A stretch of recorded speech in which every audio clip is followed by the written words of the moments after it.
우리는 살아가면서 인간관계, 특히 가족이라는 이름으로 묶인 관계 속에서 종종 어려운 문제에 부딪히곤 합니다. 가족의 정과 지켜야 할 원칙이 저울 양끝에 놓였을 때 여러분은 어떤 선택을 하시겠습니까? 만약 누군가가 가족이라는 이유 하나만으로 당신의 선을 당연하다는 듯 넘으려 한다면 당신은 언제까지 참으실 건가요?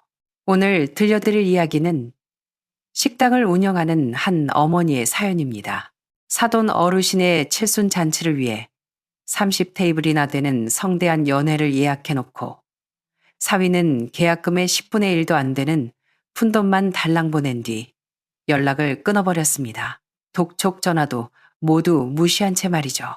가족을 기만하고 무시하는 이 뻔뻔한 행동 앞에서 산전수전 다 겪은 여사장님은 왜 화를 내는 대신 의미심장한 미소를 지었을까요? 양가 체면이 걸린 이 성대한 잔치는 과연 어떤 결말을 맞이했을까요? 그리고 이 어머니가 준비한 모든 하객을 그 자리에서 얼어붙게 만든 충격적인 선물은 과연 무엇이었을까요? 자, 그럼 그 우아하고도 통쾌한 반격의 현장으로 함께 들어가 보시죠. 제 이름은 김영자, 올해 62입니다. 영자가든이라는 이 식당은 제 반평생의 피와 땀으로 일군 곳입니다. 길거리 포장마차로 시작해 지금 시내 중심가에 3층짜리 건물을 올리기까지 특별한 비법 같은 건 없었습니다. 그저 두 글자, 진심이었습니다. 식재료에 대한 진심, 그리고 사람을 대하는 진심. 저녁 7시, 한창 바쁠 시간, 저는 2층 난간에 서서 아래층 홀에 북적이는 풍경을 내려다보는 걸 좋아합니다. 갓 조리된 전복 갈비찜을 든 직원들이 테이블 사이를 오가고 30년을 고아낸 그 진한 육수 향기가 코끝을 스칩니다. 저는 눈을 감고 냄새만 맡아도 묵은지가 제대로 익었는지 알 수 있을 정도죠. 그때 입구 안내를 맡은 지배인이 급히 올라와 제 귀에 속삭였습니다. 사장님, 박서방님 오셨는데요.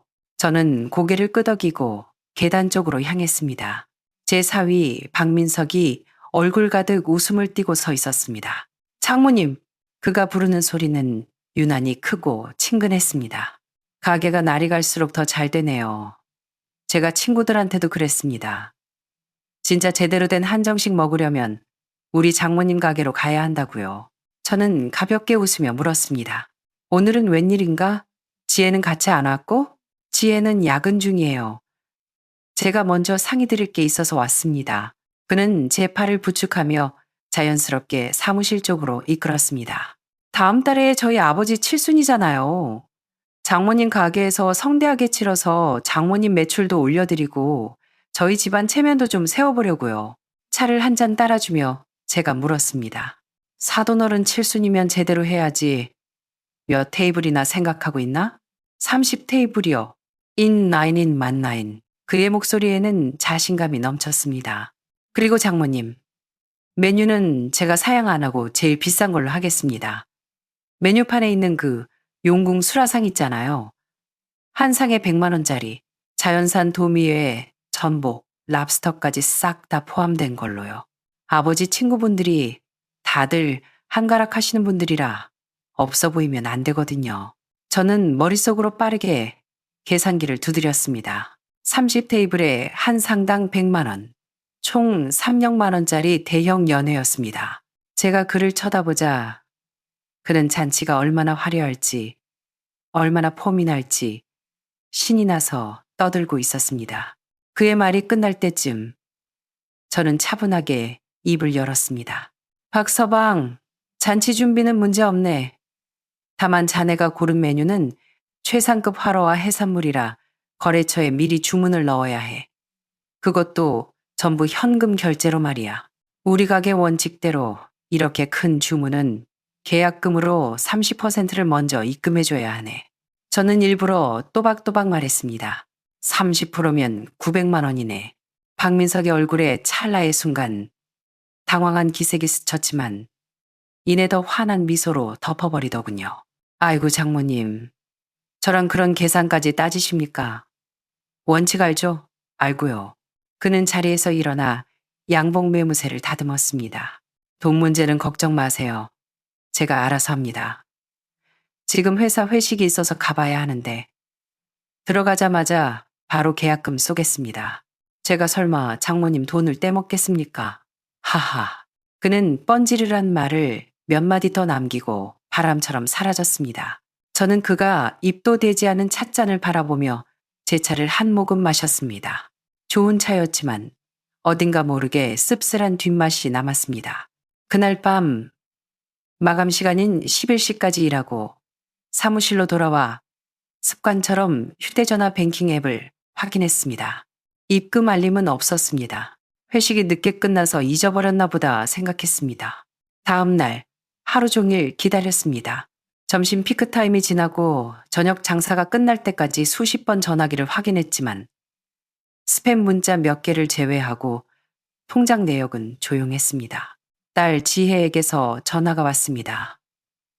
힘들지 않냐고 묻는 딸의 목소리가 왠지 지쳐 보였습니다. 저는 계약금 얘기는 꺼내지 않았습니다. 딸이 중간에서 난처해질까봐 그저 건강 챙기라는 말만 했죠. 그리고 3일째 되던 날 저녁, 드디어 문자 알림음이 울렸습니다. 은행 입금 알림이었습니다.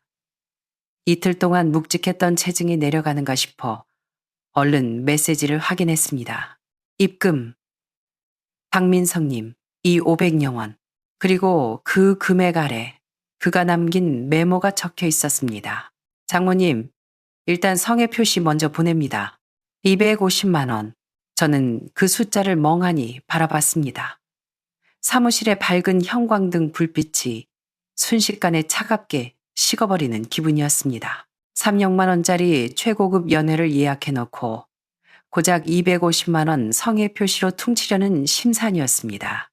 의자에 등을 기대고 앉아 온종일 손님들을 향해 지었던 미소가 서서히 얼굴에서 사라졌습니다. 사돈의 칠순잔치가 결코 평화로운 식사 자리가 되지 않을 거라는 예감이 들었습니다. 그 후 며칠간 박민석 쪽은 감감무소식이었습니다. 마치 그 250만 원이 전액 결제라도 되는 양 행동했죠.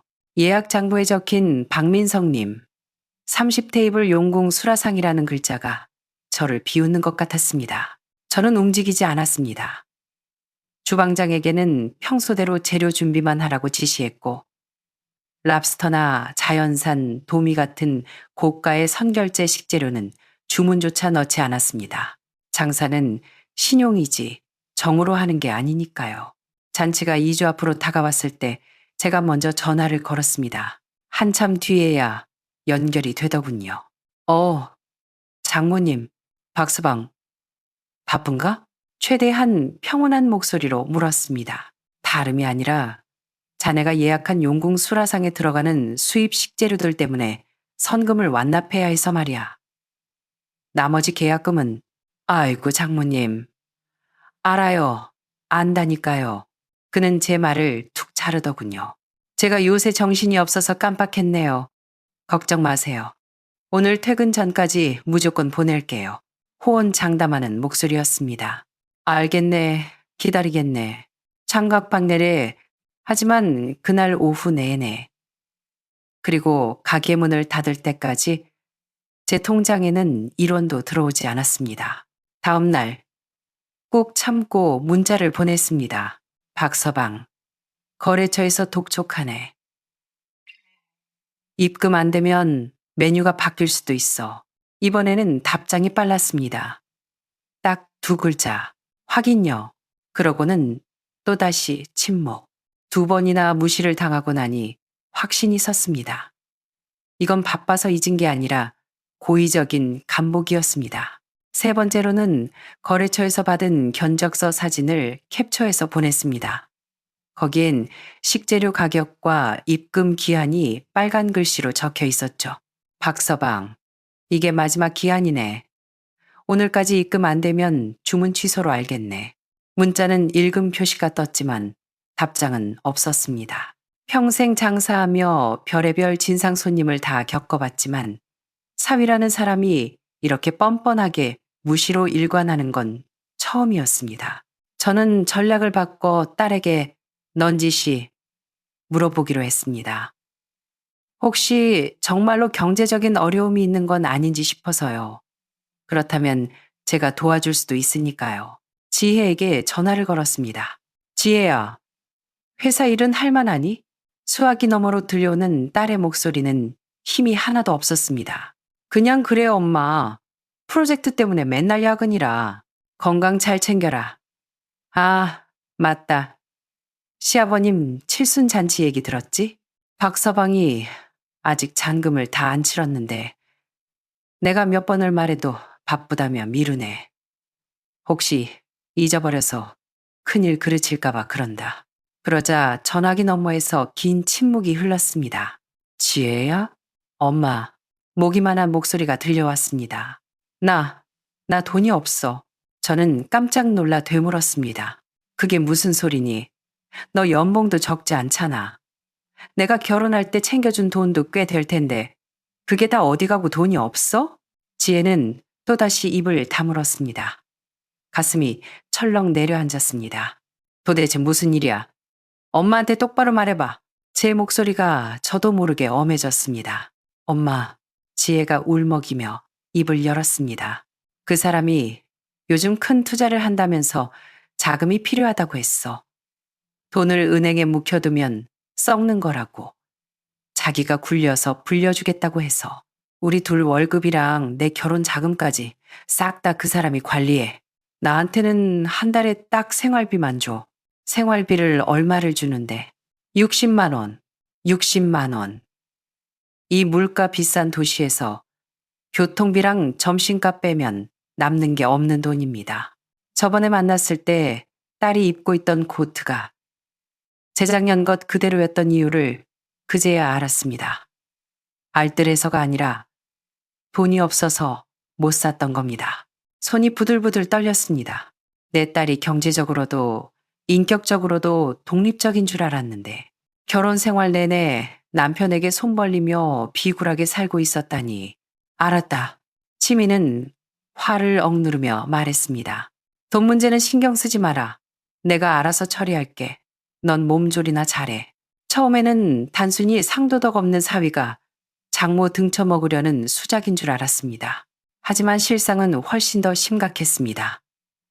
이건 돈 몇 푼의 문제가 아니라 내 딸이 그 집안에서 어떤 취급을 받고 있는지를 보여주는 증거였습니다.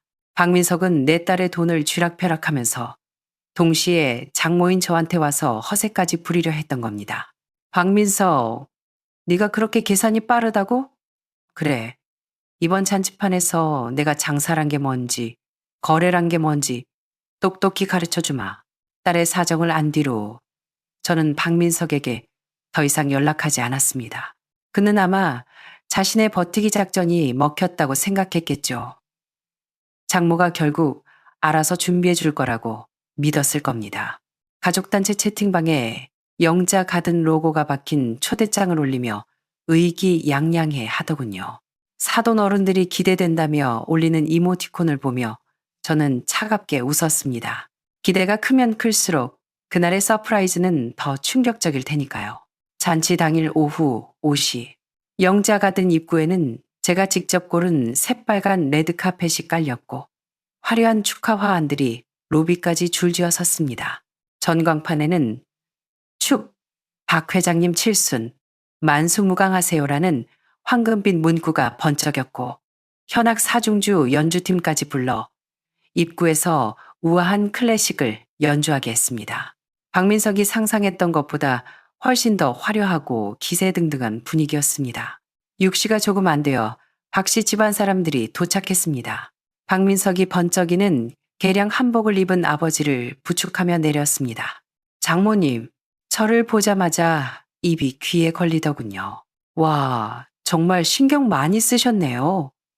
아버지가 입이 떡 벌어지셨습니다. 사돈인 박 회장도 뒷짐을 지고 거만하게 식당을 둘러보며 흡족한 표정을 지었습니다. 저는 미소를 지으며 맞이했습니다. 사돈 어른 칠순이신데 당연하죠. 어서 들어오십시오. 박민석은 마치 자기가 주인인 양 입구에 서서 하객들을 맞이했습니다. 어서 오십시오. 아, 이 식당이 우리 장모님이 하시는 곳인데 제가 특별히 신경 좀 썼습니다. 지혜도 왔습니다. 샴페인색 원피스를 입고 화장도 곱게 했지만 얼굴엔 근심이 가득했습니다. 제게 다가와 조그맣게 물었습니다. 엄마, 잔금은 해결됐어? 저는 딸의 손을 토닥이며 눈빛으로 안심시켰습니다. 걱정 마. 엄마가 다 알아서 했다. 넌 오늘 그냥 웃기만 해. 지혜는 여전히 불안해 보였지만 제 확신에 찬 모습에 조금은 안도한 듯 손님들 틈으로 돌아갔습니다.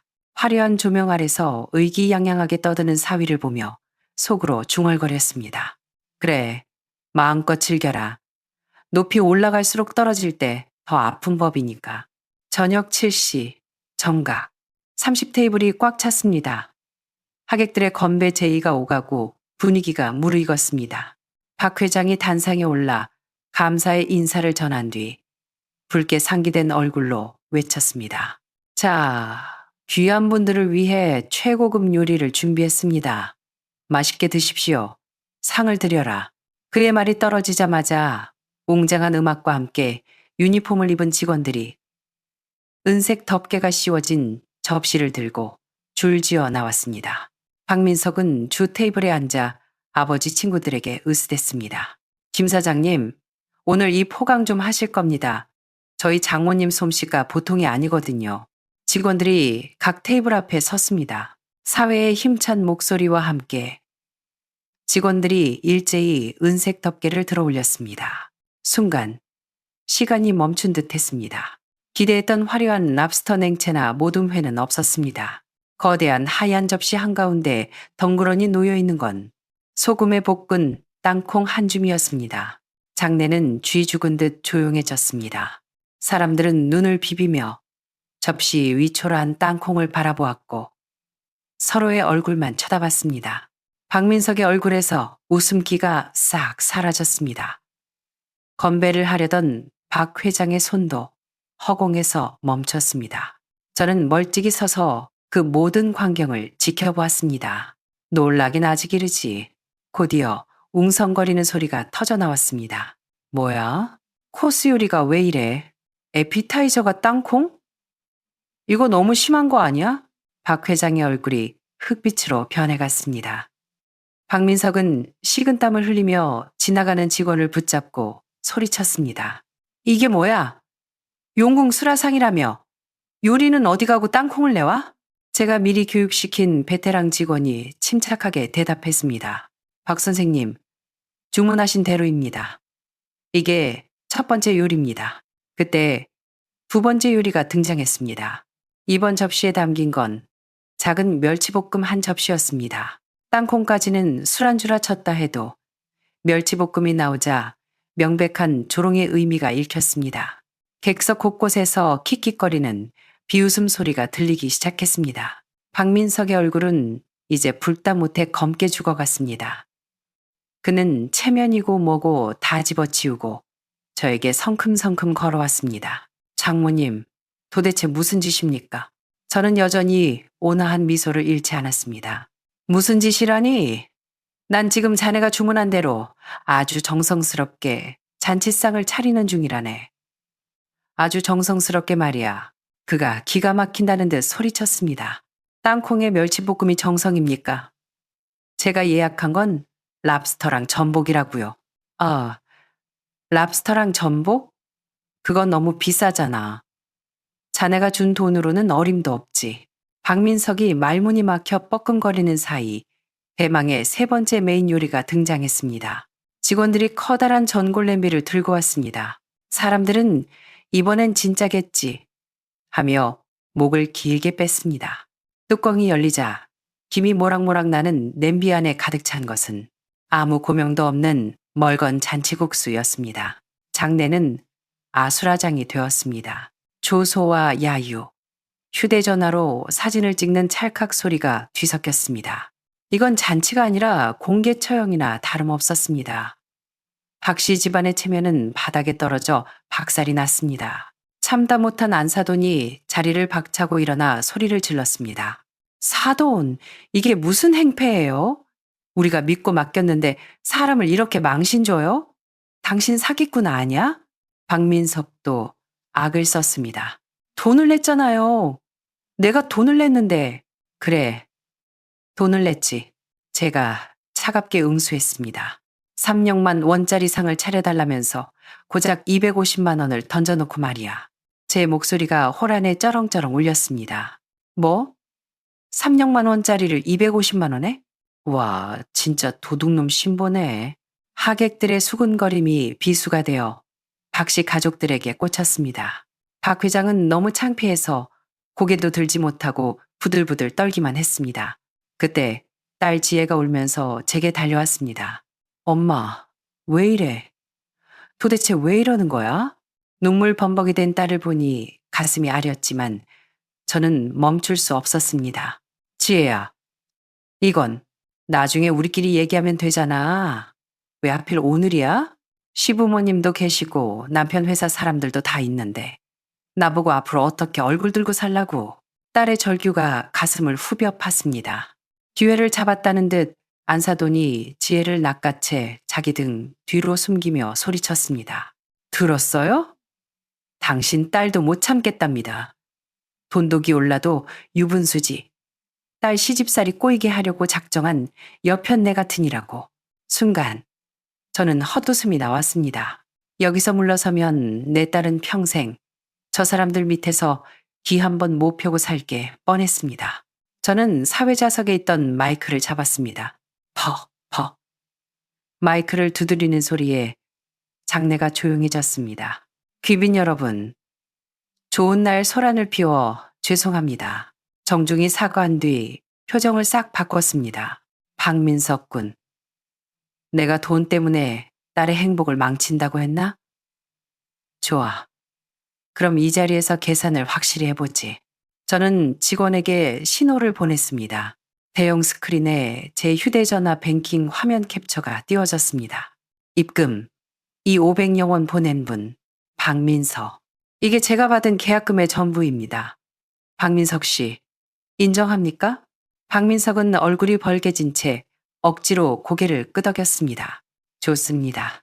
화면이 바뀌고 제가 독촉할 때마다 그가 핑계를 대며 무시했던 문자 내역들이 줄줄이 떴습니다. 수차례 잔금을 요청했지만 무시하거나 전화를 끊어버렸죠. 이것도 사실입니까? 그는 고개를 푹 숙였습니다. 3억만 원짜리 잔치를 예약해놓고 250만 원만 준다면 식당 주인인 저는 250만 원 어치 서비스를 제공할 수밖에 없습니다. 저는 주방장이 뽑아준 원가 계산서를 흔들어 보였습니다. 오늘 나온 이 코스 요리의 원가를 공개하죠. 국산 햇땅콩 30테이블 분량 15K, 원가 30만 원. 남해안 최상급 멸치 30박스, 원가 90만 원. 육수와 국수면, 인건비, 대관료, 전기세까지. 저는 항목 하나하나를 읊었습니다. 총 합계 238만 원, 그리고 나머지 12만 원은 제 식당의 정당한 마진입니다. 합쳐서 딱 250만 원이죠. 저는 멍하니 입을 벌린 하객들과 사색이 된 박씨 가족들을 둘러보고 마지막으로 사위의 눈을 똑바로 쳐다봤습니다. 장사는 정직하게, 물건값은 제 값을 치르는 게 기본입니다. 자네는 3억만 원짜리 밥을 250만 원에 먹으려 했어. 그건 나 김영자를 무시한 게 아니라 자네 자신과 자네 부모님, 그리고 여기 오신 손님들을 무시한 거야. 장내는 숨소리조차 들리지 않았습니다. 저는 그에게 다가가 계약서가 꽂힌 파일을 내밀었습니다. 선택해. 첫째, 계약 위반으로 위약금 30%인 900만 원을 물어내고 지금 당장 나가든지. 둘째, 저는 싸늘하게 웃었습니다. 지금 당장 나머지 잔금이 750만 원을 입금해. 내 주방 식구들이 최고급 재료 들고 대기 중이니까. 입금 확인되면 30분 안에 진짜 용궁 수라상 내오겠네. 모든 시선이 박민석에게 꽂혔습니다. 어떤 선택을 하든 그는 피를 봐야 했습니다. 그는 쩔쩔매며 아버지를 쳐다봤지만 박 회장은 이미 등을 돌리고 있었습니다. 궁지에 몰린 쥐가 고양이를 문다고 했던가요? 박민석이 갑자기 곁에 있던 지혜를 제 앞으로 외에 떠밀었습니다. 그리고 비굴한 표정으로 애원하기 시작했습니다. 장모님, 지혜도 장모님 딸이잖아요. 딸 봐서라도 좀 봐주세요. 오늘 손님들도 많은데 좀 깎아주시면 안 됩니까? 반값. 아니 60%만 낼게요. 네? 기가 찼습니다. 이 상황에서도 책임을 질 생각은 안 하고 또다시 내 딸을 방패막이로 삼아 흥정을 하려 들다니 지혜도 믿을 수 없다는 눈으로 남편을 쳐다봤습니다. 마지막 남은 정마저 바사삭 부서지는 소리가 들리는 듯 했습니다. 저는 더 이상 대화할 가치를 느끼지 못했습니다. 무전기를 들고 외쳤습니다. 보안팀, 출입문 전부 봉쇄! 먹튀하려는 놈 있다. 쾅! 쾅! 굳게 닫히는 문소리에 장내가 술렁거렸습니다. 경찰 부르겠습니다. 혐의는 사기 및 영업방해, 경찰이라는 단어에 박 회장 부부가 기겁을 했습니다. 사회적 체면을 목숨보다 중히 여기는 사람들이니 오죽하겠습니까? 저는 마지막 떼기를 박았습니다. 내 딸한테는 연봉 빵빵한 엘리트 사업가라더니 고작 몇 천만 원이 없어서 아내를 앞세워 구걸을 해? 나 참 기가 막혀서 오늘부로 우리 가게에 새 규칙 하나 정해야겠네. 앞으로 여자 등쳐먹는 놈은 손님으로 안 받습니다. 여자 등쳐먹는 놈, 그 한마디가 장내를 뒤집어 놓았습니다. 여기저기서 터져나오는 조소와 비웃음. 닥쳐! 박민석이 짐승처럼 울부짖었습니다. 누가 등쳐먹는다는 거야. 돈 주면 될 거 아냐. 그는 미친 사람처럼 휴대전화를 꺼내더니 손을 벌벌 떨며 송금 버튼을 눌렀습니다. 잠시 후 띵동 하고 경쾌한 알림음이 울렸습니다. 이 750만 원이 입금되었습니다. 돈이 들어오자마자 장내의 비웃음 소리가 뚝 끊겼습니다. 이제 사람들은 흥미진진한 표정으로 다음 장면을 기다렸습니다. 저는 주방을 향해 소리쳤습니다. 주방장, 요리 시작해. 그리고 하객들에게 정중히 고개 숙였습니다. 잠시 소란이 있었습니다. 30분 뒤 진짜 잔치가 시작됩니다. 저는 망연자실에 있는 사위 따위는 거들떠보지도 않고 딸을 데리고 대기실로 들어갔습니다. 문이 닫히자마자 지혜가 다리에 힘이 풀려 주저앉았습니다. 참았던 울음이 터져 나왔습니다. 엄마, 미안해. 내가 눈이 삐었었나 봐. 저는 딸의 등을 쓸어내리며 말했습니다. 아니야. 엄마가 널 너무 곱게만 키워서 세상 무서운 줄 모르게 해서 그래. 미안하다. 한참을 울던 딸이 고개를 들었습니다. 눈물 젖은 눈동자였지만 그 안에는 전에 없던 단단함이 서려 있었습니다. 엄마, 만약에 내가 이혼하겠다고 하면 엄마는 내 편 들어줄 거야? 저는 1초도 망설이지 않았습니다. 바보 같은 소리. 편 들어주는 정도가 아니라 이 큰 가게가 다 네 건데 뭐가 걱정이야. 기억해라. 엄마는 네가 뭘 하든 네 편이고 네가 기댈 가장 튼튼한 기둥이야. 30분 뒤 진짜 용궁 수라상이 차려졌습니다. 랍스터, 전복, 최상급 한우, 예술작품 같은 요리들이 나왔지만 식장 분위기는 묘했습니다. 아무도 음식 맛을 즐기지 못했고 시선은 온통 가시방석에 앉은 듯한 주 테이블에 박씨 가족에게 쏠려 있었습니다. 그들에게는 세상에서 가장 비싸고 가장 목구멍으로 넘기기 힘든 밥이었을 겁니다. 행사가 끝날 무렵 지혜가 자리에서 일어났습니다. 사회자에게 마이크를 건네받은 지혜에게 모든 이목이 집중되었습니다. 박민석과 시부모는 불안한 눈빛으로 며느리를 쳐다봤습니다. 여러분, 오늘 시아버님 칠순을 축하해 주셔서 감사합니다. 저도 이 자리를 빌려 특별한 선물을 하나 드리려 합니다. 지혜의 시선이 남편 박민석에게 고정되었습니다. 박민석 씨, 우린 결혼 3년차 부부였죠. 저는 당신이 책임감 있는 사람인 줄 알았습니다.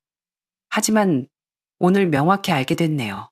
당신에게 저는 제 어머니에게서 돈을 뜯어내기 위한 도구이자 돈 없을 때 내세우는 방패막이에 불과했다는 걸요. 그녀는 숨을 깊게 들이마시고 또렷하게 외쳤습니다. 저는 더 이상 당신 집안의 사업 미천 노릇을 하지 않겠습니다.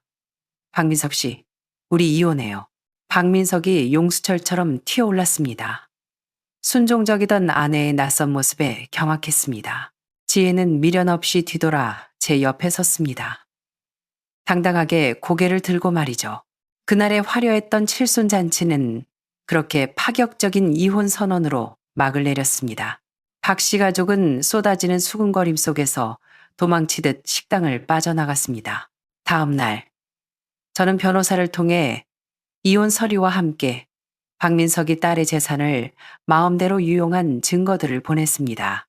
긴 법정 싸움이 되겠지만 이번에는 제 딸이 물러서지 않을 거란 걸 압니다. 그날 이후 지혜는 그 집으로 돌아가지 않고 제 곁으로 왔습니다. 며칠간 방에 틀어박혀 알았지만 저는 가만히 기다려 주었습니다. 썩은 살을 도려내는 수술을 했으니 아픈 건 당연하니까요. 일주일 뒤 아침, 주방에서 생선을 손질하는데 문이 열렸습니다. 화장기 없는 얼굴에 편한 옷차림을 한 지혜가 서 있었습니다. 엄마, 나 장사 배울래. 딸의 눈빛은 맑고 진지했습니다. 사람 다루는 법, 장부 보는 법, 이 식당을 어떻게 더 키울 수 있는지 다 배우고 싶어. 저는 울컥하는 마음을 누르고 30년 동안 메고 있던 낡은 앞치마를 풀어 딸에게 메어주었습니다. 좋아. 오늘부터 네가 이 가게의 점장이다. 그 후로 지혜는 완전히 달라졌습니다. 누구보다 일찍 출근하고 늦게 퇴근하며 바닥부터 일을 배웠습니다. 명문대 졸업생다운 명석함과 끈기가 다시 빛을 발하기 시작했죠. 3개월 뒤 박민석은 이혼 소송에서 완패했습니다. 재산 분할은 물론이고 위자료까지 물어내야 했죠. 소문에 의하면 그날 잔치에서의 망신과 빈대 남편이라는 오명 때문에 사업도 망해서 잠적했다고 하더군요. 반년이 지난 어느 오후 가게 창가에 앉아 딸과 차를 마십니다. 가게 SNS에는 저와 딸이 나란히 셰프복을 입고 찍은 사진이 올라와 있습니다. 환영합니다. 김지혜 신임 대표님. 사진 아래 달린 수많은 응원 댓글을 보며 저는 생각합니다. 그날의 폭풍우는 우리를 무너뜨린 게 아니라 오히려 더 단단하고 빛나는 미래를 위한 걸음이 되었다고 말이죠. 오늘의 이야기는 여기까지입니다. 경사스러워야 할 잔칫날이 인간의 본성을 비추는 거울이 되었습니다. 여러분은 김영자 사장님의 반격을 어떻게 보셨나요? 너무 가혹했다고 생각하시나요? 아니면 욕심 많은 사람에게는 그런 충격요법이 필요하다고 보시나요? 그리고 껍데기를 깨고 나온 딸, 지혜의 새로운 출발에 대해서도 여러분의 생각을 들려주세요. 여러분의 소중한 의견을 댓글로 남겨주시고 가족 간에도 최소한의 예의와 존중이 필요하다고 생각하신다면 구독과 좋아요 부탁드립니다. 저는 다음 사연으로 다시 찾아뵙겠습니다. 감사합니다. 그러다 몇 달 전 아버지가 연락해 와서 시한부라고 마지막으로 엄마한테 용서받고 싶다며 울었을 때 바보같이 또 믿었다고 했습니다. 그동안 왜 한 번도 저 안 찾으셨어요? 민호가 절규하듯 물었습니다. 정말 저 잊고 사신 거예요. 그때 지은이가 안방에서 녹슨 철제 상자를 들고 나왔습니다. 상자를 열자 누렇게 바른 편지 30통과 낡은 기차표 뭉치가 쏟아져 나왔습니다. 엄마가 오빠 잊은 적 한 번도 없어. 지은이가 울먹이며 말했습니다. 매년 오빠 생일마다 쓴 편지야. 그리고 이 기차표들. 엄마가 오빠 소식 들릴 때마다 부산이고 대구고 전국을 찾아다닌 흔적이야. 민호가 떨리는 손으로 첫 번째 편지를 집어들었습니다. 사랑하는 민호야. 오늘 6살 생일이네. 엄마가 곁에 없어서 미안해. 민호는 편지를 가슴에 품고 책상에 엎드려 어린아이처럼 엉엉 울었습니다. 그날 이후 우리 집은 비로소 완전해졌습니다. 민호는 가게에 남아 일을 돕기 시작했습니다. 밀가루 반죽부터 서빙까지 묵묵히 해냈습니다. 시장 사람들은 잃어버린 효자를 찾았다며 축하해 주었습니다. 민호는 서서히 과거의 상처를 치유해 나갔습니다. 지은이 가족과도 어울리며 잃어버린 30년의 시간을 채워갔습니다. 몇 달 후 박철수의 재판이 열렸고 중형이 선고되었습니다. 저는 마지막으로 면회를 갔습니다. 유리벽 너머의 박철수는 완전히 늙어버린 노인이었습니다. 제가 물었습니다. 당신 친아들이잖아. 어떻게 민호한테 그럴 수가 있어? 그는 낄낄거리며 웃었습니다. 친아들? 걔는 그냥 도구야. 너처럼. 쓸모 있으면 쓰고 없으면 버리는 거지. 그게 걔 운명이야. 나처럼 썩은 인생. 저는 단호하게 말했습니다. 아니, 그건 운명이 아니야. 당신의 업보지. 당신은 이제 그 업보를 치르며 살게 될 거야.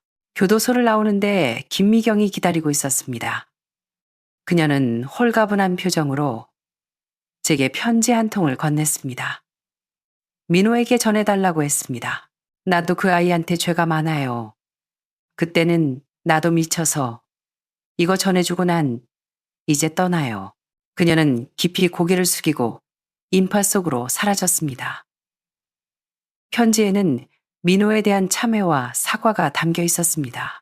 민호는 그 편지를 읽고 한참을 침묵했지만 그 후로 한결 표정이 편안해졌습니다. 다시 설날이 돌아왔습니다. 좁은 거실에 온 가족이 모였습니다. 민호가 직접 빚은 만두로 떡국을 끓였습니다. 식탁에 둘러앉아 떡국을 먹으며 민호가 말했습니다. 엄마, 설날에 엄마랑 떡국 먹는 게 평생 소원이었어요. 고마워요. 저는 웃으며 대답했습니다. 고맙긴. 우린 가족이잖아. 당연한 거야. 창밖에는 새해를 알리는 불꽃이 터지고 있었고 우리 집안은 30년 만에 찾은 온기로 가득 찼습니다. 박철수라는 악연이 우리를 갈라놓았지만 결국 우리는 다시 만났습니다. 이제 우리는 과거의 아픔을 딛고 남은 생을 서로 보듬으며 살아갈 것입니다. 이것이 진짜 가족이니까요. 임정숙 씨의 이 기가 막힌 사연, 여러분은 어떻게 보셨나요? 가정폭력과 거짓말 속에 잃어버린 30년, 그리고 극적인 화해, 아버지에게 속아 어머니에게 상처를 줄 뻔했던 민호 씨를 우리는 이해할 수 있을까요? 그리고 두 아이 중 하나를 선택해야만 했던 임정숙 씨의 그날의 선택. 여러분이라면 어떻게 하셨을까요? 가족이라는 이름이 때로는 가장 큰 상처가 되기도 하지만 결국 치유하는 것 또한 가족임을 보여준 사연이었습니다. 댓글로 여러분의 생각을 남겨주세요. 비슷한 아픔을 겪고 계신 분들에게 큰 위로가 될 것입니다. 감사합니다. 그는 사회적 사형을 선고받은 셈이죠. 들리는 소문에 의하면 견디다 못해 해외로 도망쳤다고 하더군요. 반년이 지났습니다. 지은이는 작은 피아노 학원을 열었습니다. 어느 날 검진센터 근처를 지나다 퇴근하는 박 원장과 마주쳤습니다. 카페에 앉아 커피를 한잔 했습니다. 민우 얘기 들었어. 선장누님, 정말 대단해. 위험했지만 멋진 한방이었어. 어쩔 수 없었어. 난 간호사이기 이전의 엄마니까. 박 원장이 웃으며 가방에서 프린트된 종이를 꺼냈습니다. 지은이가 올렸던 그 인터넷 글이었습니다. 이거 알아? 이 글 퍼지고 나서 우리 센터에 오는 젊은 예비 신부들이 부쩍 늘었어. 그리고 나한테 슬쩍 물어봐. 혹시 항바이러스제 처방 기록 같은 것도 알 수 있나요? 라고. 물론 알려줄 순 없지만 예전처럼 그냥 넘기지 않고 한 번 더 꼼꼼하게 봐주게 되더라고. 적어도 찜찜한 게 있으면 눈치라도 더 주려고 해. 박 원장의 말에 코끝이 찡해졌습니다. 우리는 늙었습니다. 현직에서 물러나고 머리가 하얗게 센 노인네들이죠. 시스템과 법규 안에서 조심스럽게 살아가지만 양심이라는 불씨는 끄지 않았습니다. 의사의 작은 고갯짓 하나, 익명의 글 하나가 모여서 또 다른 누군가의 딸을 지키는 방패가 된 것입니다. 건배하자, 박 원장. 우리의 양심을 위해, 그리고 이 땅의 어머니들을 위해. 카페를 나와 지은이의 학원 창문을 들여다봤습니다. 지은이가 꼬마 아이에게 피아노를 가르치고 있었습니다. 햇살이 비치는 그 모습이 참 평화로워 보였습니다. 아이가 건반을 잘못 누르자 지은이가 다정하게 말하더군요. 괜찮아. 다시 하면 돼. 악보를 똑바로 보면 길을 잃지 않아. 그렇습니다. 악보를, 아니 실체를 똑바로 보면 길을 잃지 않습니다. 우리 세대가 온 힘을 다해 저 가식적인 가면을 찢어버린 것은 다음 세대의 딸들이 행복으로 가는 길에서 더 안전하게 속지 않고 걸어가길 바라는 마음 때문이었습니다. 이것이 제가 딸에게 남겨줄 수 있는 가장 큰 혼수이자 유산일 것입니다. 여러분, 오늘 이야기는 여기까지입니다.